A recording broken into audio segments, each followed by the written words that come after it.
রাতে ৩ দিক খোলা একটি ছাউনির নিচে শুয়েছিলেন এক যুবক। খাটের উপরে শুয়ে ফোন ঘাঁটছিলেন তিনি।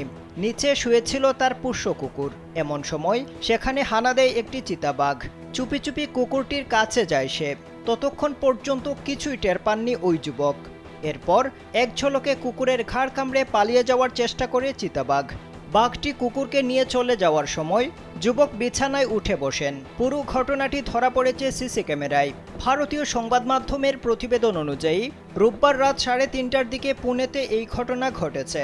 ওই যুবক যখন বুঝতে পারেন বাঘ হানা দিয়েছে, তখন তিনি চিৎকার শুরু করেন। এতে বাঘ কুকুরটিকে ফেলে চলে যায়। নিশ্চিত মৃত্যুর হাত থেকে রক্ষা পায় কুকুরটি। দেশ জুড়ে তোলপাড় ওয়ালটন ফ্রিজ কিনে আপনিও হয়ে যেতে পারেন মিলেনিয়ার। ভিডিও দেখে অনেকে উদ্বেগ প্রকাশ করেছেন। একজন ইন্টারনেট ব্যবহারকারী লিখেছেন, যেহেতু ভয়ঙ্কর অঞ্চল, তাই ওই যুবকের এভাবে খোলা আকাশের নিচে শোয়া একদমই উচিত হয়নি।